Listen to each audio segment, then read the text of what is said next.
Hello, Pisces. Welcome to the Plaid Sheep Oracle.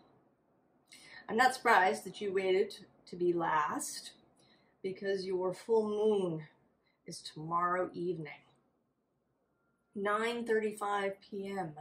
here on the East Coast. The blue moon, second full moon in the month of August.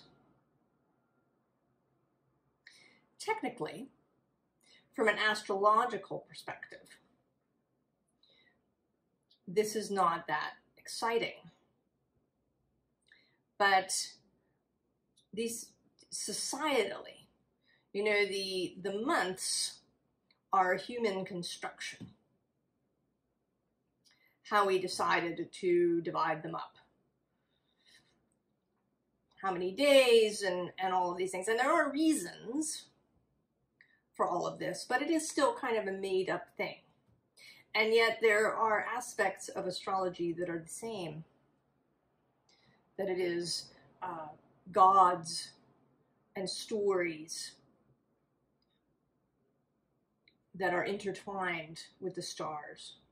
It's a mutual creation. And creation and art and craft and magic are all part here of your reading. We start with Daom the poet. And he's a very Piscean character. On the surface he is, this kind of Keats-like romantic figure, sort of languid,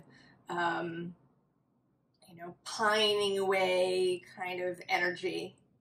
But in fact, he's actually rather mischievous under that.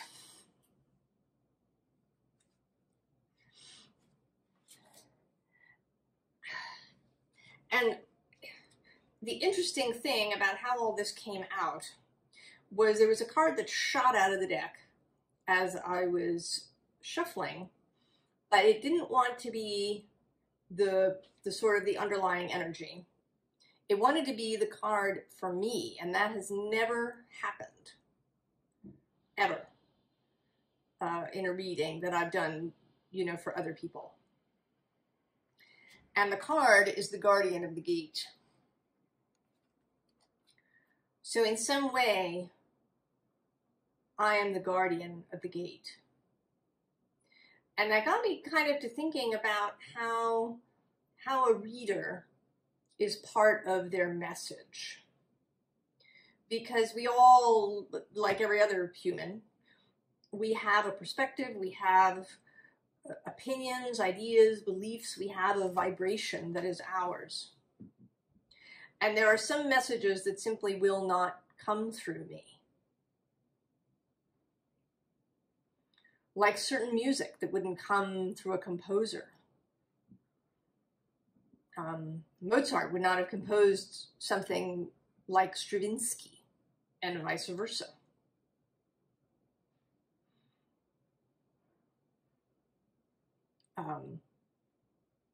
E.E. Cummings would not write a poem that was meant to come through Samuel Taylor Coleridge. Messages come where they are, sort of where they are welcome, where the vibration is available. And each reader is simply not at home to certain messages.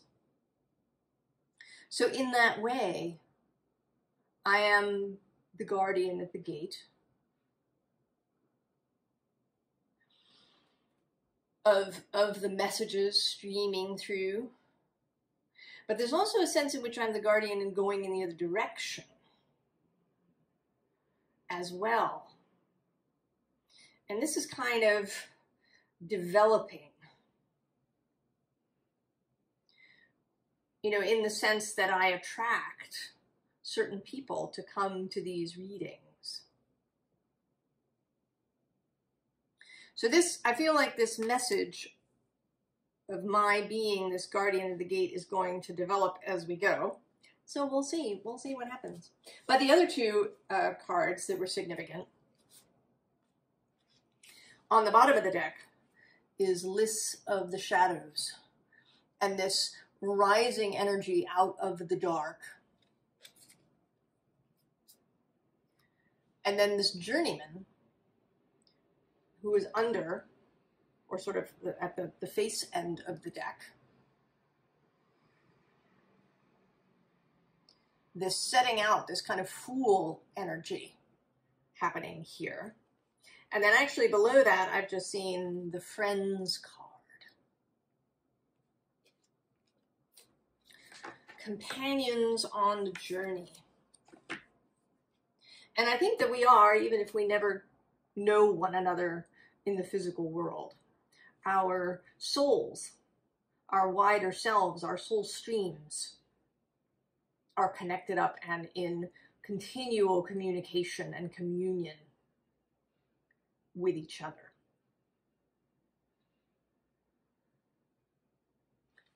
So we start naturally with this Can You Hear Me card. Can you hear me? Are you hearing the messages that are coming in? Are you open to what you want, right? To what does want to come in? And also examining what you're open to. What kinds of messages arrive? What seems to show up a lot for you that you're hearing? Where is your attention?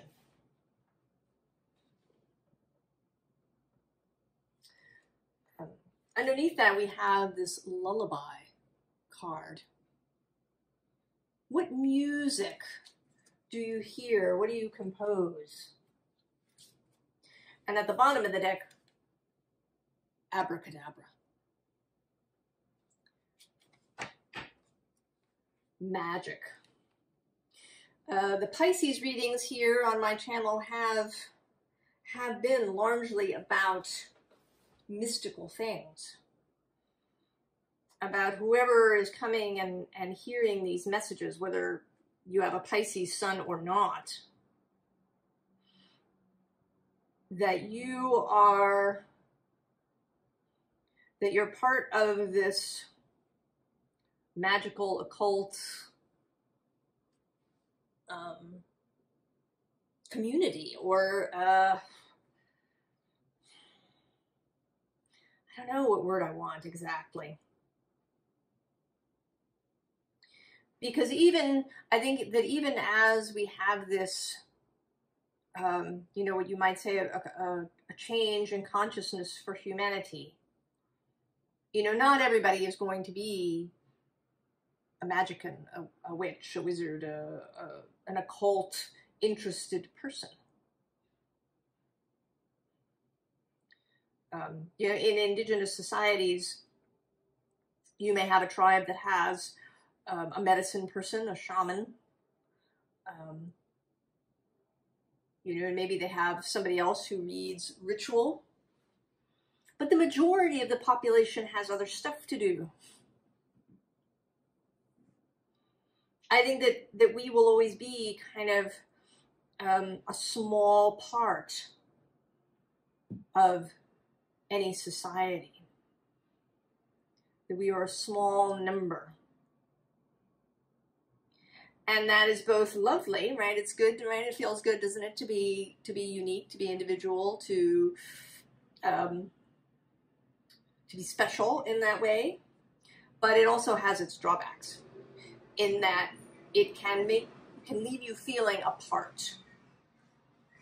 And that sort of shows up in the Sleeping Beauty card, in the sense that you may feel like you're in Sleeping Beauty's castle, that you are surrounded by this magical thorn forest.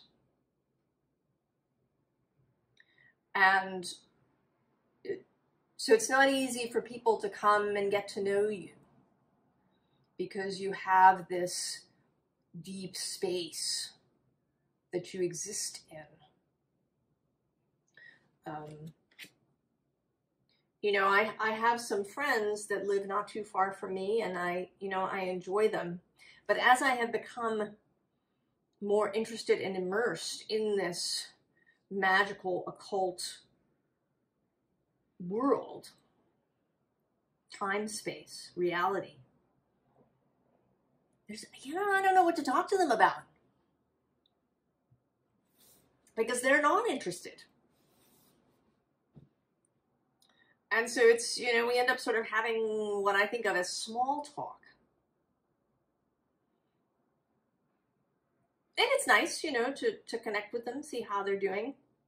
But, it's simply not going to be an intimate relationship. There's a kind of a disconnect there. So you may find that your group shrinks as you head into this space. But I think that it will be worth it, because although there's, it seems like there's thorns on the outside, what's inside is this house of flowers, this great beauty,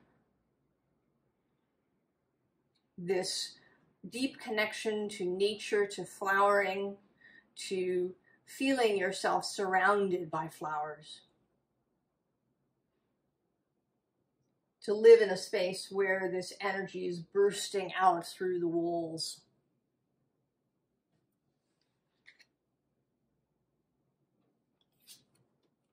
And you won't be alone. Your group may shrink. There may be people with whom you no longer have a strong connection, but the ones that remain, and the new ones that you will meet as this path opens up for you, will be special, deep connections. What could be called soulmates.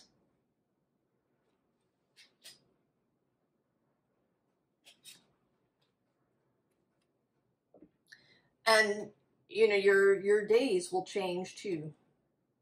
What you spend your days doing. How you see the passage of time. That, this magical art, beauty, mystical path will become infused into everything that you do.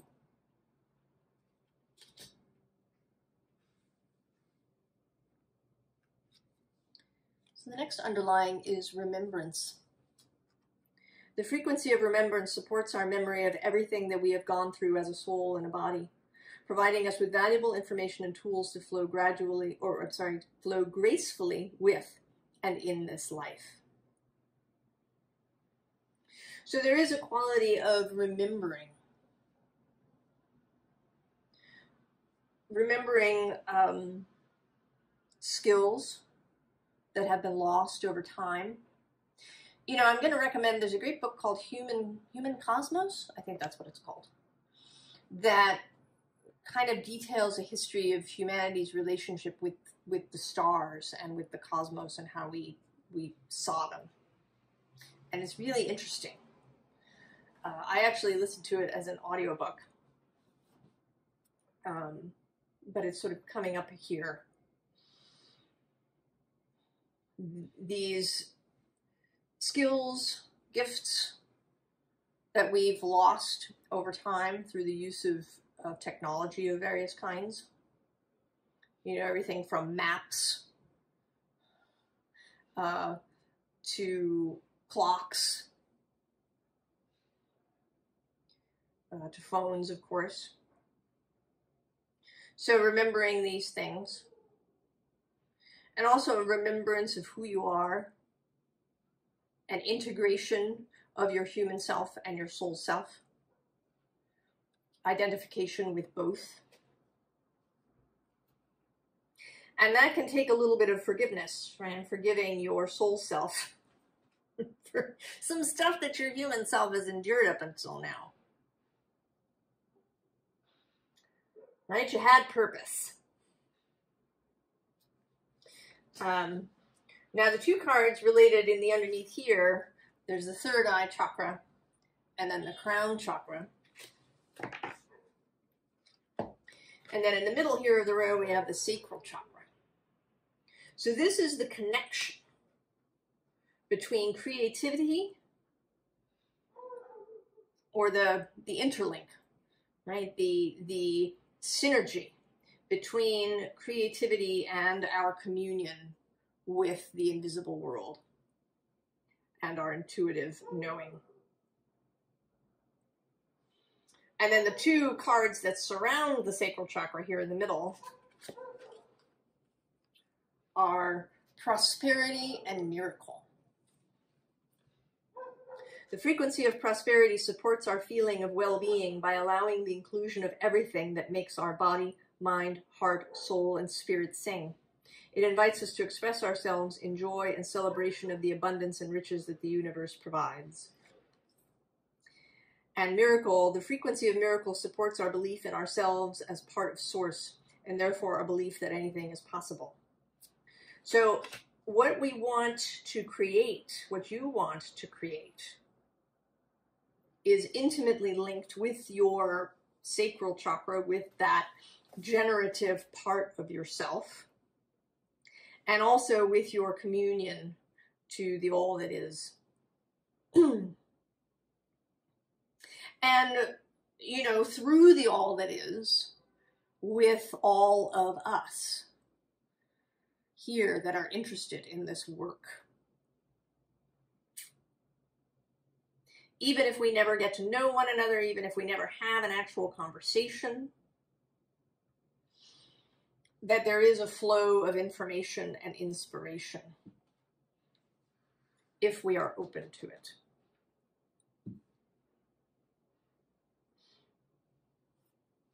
And of course, now I was today, speaking of inspiration, inspired to combine my Starseed Oracle deck and the Healing Waters Oracle deck. Now they're by the same creator, so they do have, you know, a very similar feel. And it had occurred to me before, perhaps, to combine them. I resisted it a little bit, both because sometimes it's nice to have just that single energy, but also because it makes a biggish deck, and I have small hands. But they were very insistent about coming together today. So here we are. And we start with perspective. Of course, changing perspective. You know, how are things going? Where are you at, really? Have you been feeling crappy? Right? Are you, you know, feeling this sort of languid, you know, right? He looks just, you know, sort of, right? This sad, melancholy, and yet romantic, you know, we have this romantic vision of languishing. Or can you say, you know what, screw that. I'm not going to do that. That's not actually attractive. I want to have fun. I want to have an exciting life. I don't have to sit in that energy if I don't want to. It's not necessary.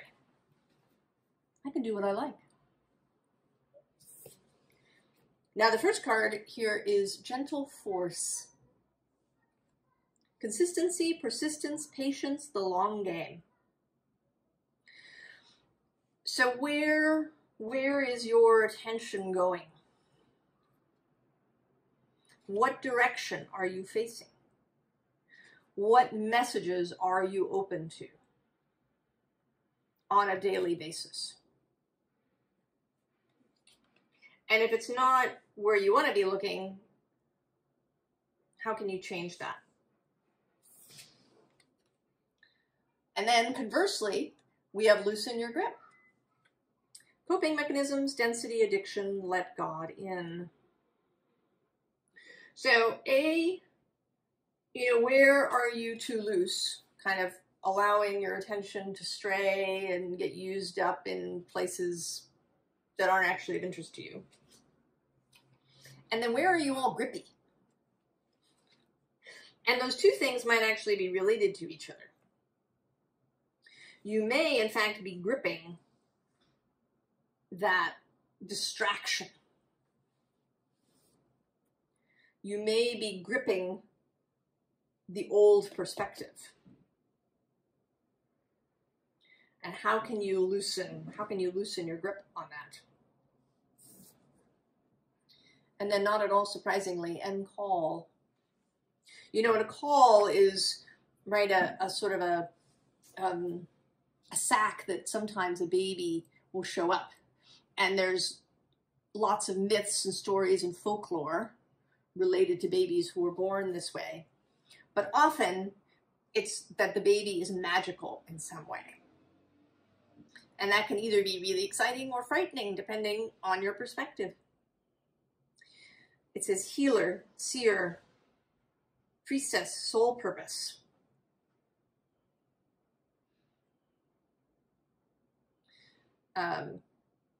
So this Piscean energy, the water energy of the high priestess, of receptivity and being plugged into that consciousness. Something that arrived to me as a download in this past year is that all water is connected, right, through the everyone, through the field. So that a drop of water in your body is connected to, the frozen water in a comet, or to the water on some distant planet. That water is this mystical being, mystical multi-dimensional being, spread across the entire multiverse. How are you connected to the water of consciousness?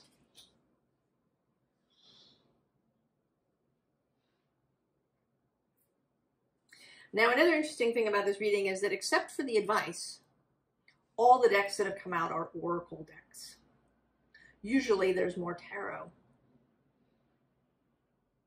And in the case of the mushroom deck, it's a deck that doesn't come out very often, also the fairies. And then the tarot deck in question is the Thoth Tarot, which is, kind of an alternative. But the mushroom deck has Amanita muscaria. Psychedelic, magic, poison, legend.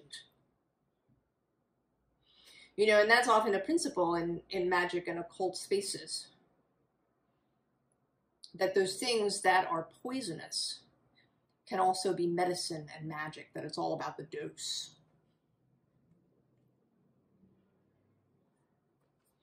And at the bottom of this deck, we have, first of all, button mushroom, which, you probably eat all the time. Humble, simple, domestic. All of those, right? The daily life. What is happening in the daily life? How is your daily life infused with mystery? And then the puffball. Humor, revelation, levity. As always here on the channel, humor, very important. Do not lose your sense of humor. Get all serious about the path. The All It Is has a very sophisticated and often dry, as well as often goofy sense of humor.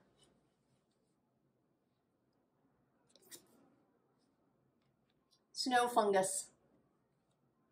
Clarity, regeneration, flexibility. Also sort of, right, the snow fungus is kind of magical, odd looking. And here, again, calling forth this shamanic idea, because it has this kind of Siberian reindeer aspect. And one of the stories about Amanita muscaria is the reindeer eat them, and then the shamans in the region will drink reindeer urine in order to get a kind of potentiated Amanita experience. And then we have truffle pig. Determined, Epicurean, talented. So, right, determination, focus. Where is your attention? Where are you consistently looking? What are you consistently thinking about? And then, you know, Epicurean, are you, what are you feeding yourself? Are you feeding yourself the mental and emotional equivalent of junk food? Or are you developing a palate? We have, a mental palate, an emotional palate. What really tastes good? Not in kind of a short-term way, but throughout, right? It's something that does not leave a bad aftertaste or indigestion of the mind and the emotions. And then talented, of course, we are talented. And we may have talents that we don't even know about.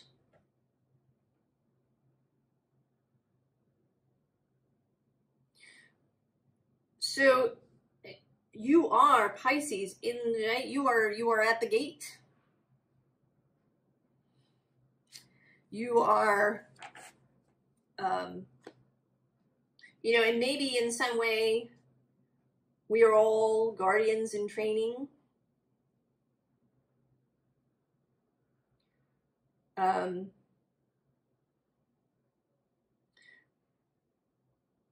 We are all learning how to be this guardian energy for others.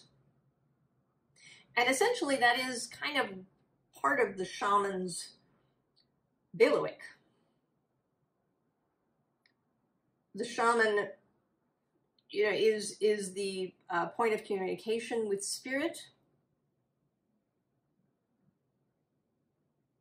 They use their judgment about what to say and what not to say when they receive a message. Or if they want to relay all of the information, how do they say it so that it will actually be received?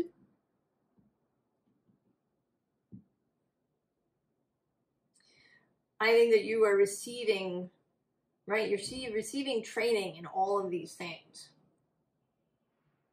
In how to infuse your life with the mystical. How to be okay with maybe being on the outside. Knowing that you have belonging, as the shaman does. But also knowing that you're not quite part of everything. And being okay with that. In fact, maybe, really enjoying that. Getting training in manifestation. And how to create your own prosperity through this synergy of your own creativity and your connection to source.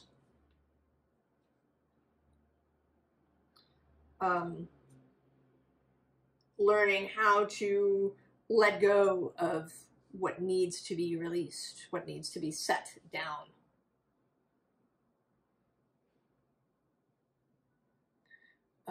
Learning how to take in the unusual, perhaps without succumbing in some way. Learning how to You know, there's other legends, right? Ideas like the sin eaters.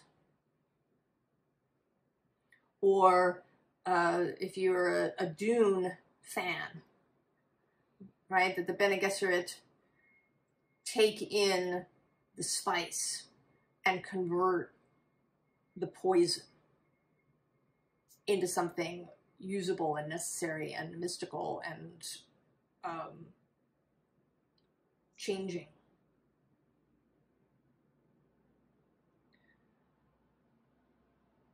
I think that Pisces, or, you know, whoever is coming to the Pisces readings, whoever you may be,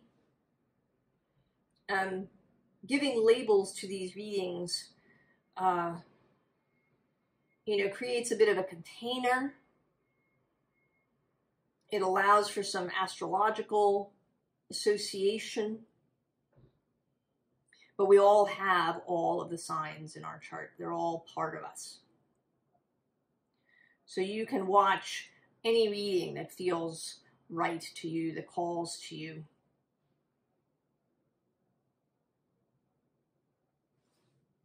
Advice. The underlying is gain, the Nine of Pentacles. So not just gain, but mastery over the physical element. So this is not, you know, one of the tropes of artists is that they're starving, right? The starving artist, the poet living in the garret, succumbing to consumption.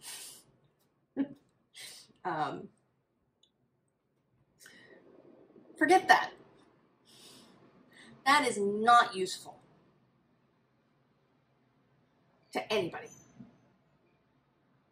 It may be that you've lived lives like that in the past, that your soul has experienced some of that stuff, just to know what it's like, but that's not why we're here now.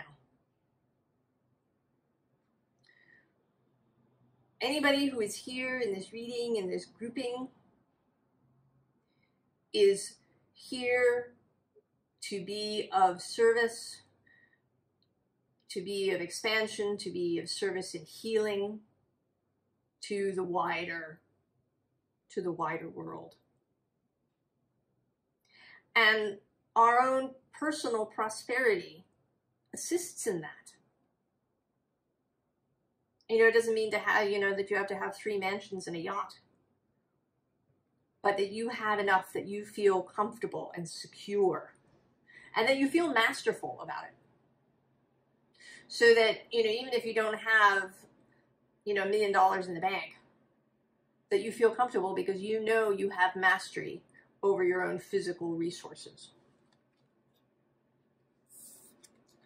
And then the Four of Pentacles, power. Accepting power. Knowing that the word power is not a bad word.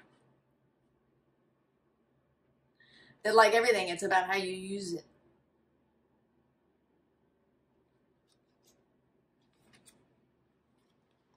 The Hanged Man, more water, Pisces associated energy.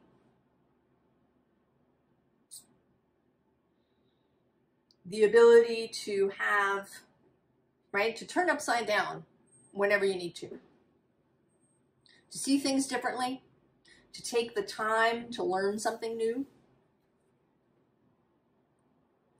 to,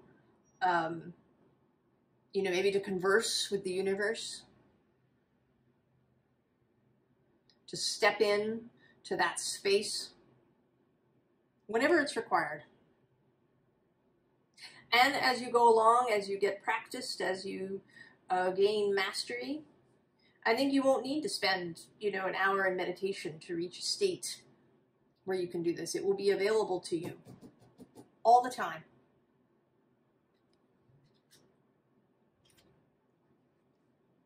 Happiness. Accept happiness.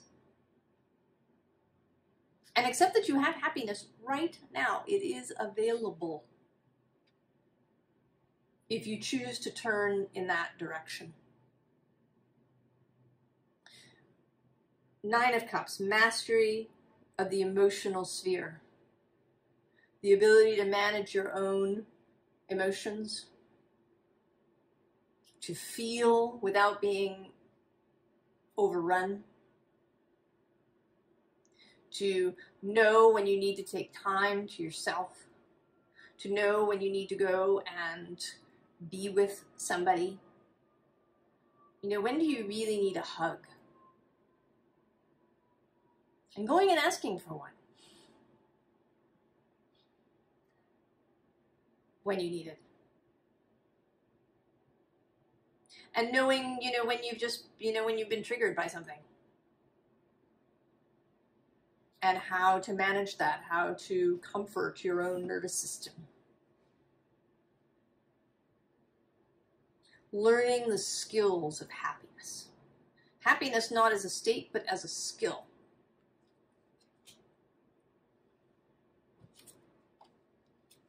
And then the Prince of Swords.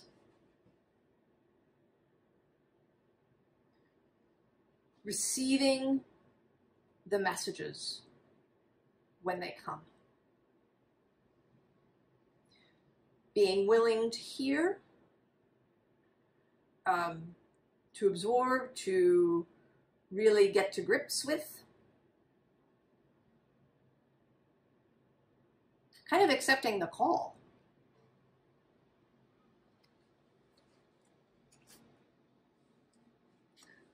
So there's two things. Naturally, since Ta'um the Poet came out, my Year with Rilke is here. Now the first one is actually today's reading, August 29th, and it's from a letter to a young poet. Here in this vast landscape, swept by winds from the sea, I wonder if there is any person anywhere who can answer the questions that stir in the depths of your being. For even the best miss the mark when they use words for what is elusive and nearly unsayable. But nonetheless, I believe you are not left without a solution if you turn to things like those that are refreshing my eyes. If you ally yourself with nature, with her sheer existence, with the small things that others overlook and that so suddenly can become huge and immeasurable. If you have this love for what is plain and try very simply, as one who serves, to win the confidence of what seems poor, then everything will become easier for you, more coherent and somehow more reconciling. Perhaps not in your conscious mind, but in your innermost awareness. And then the poem is from the Book of Hours, which are all poems to God. I don't want to think a place for you. Speak to me from everywhere. Your gospel can be comprehended without looking for its source. When I go toward you, it is with my whole life.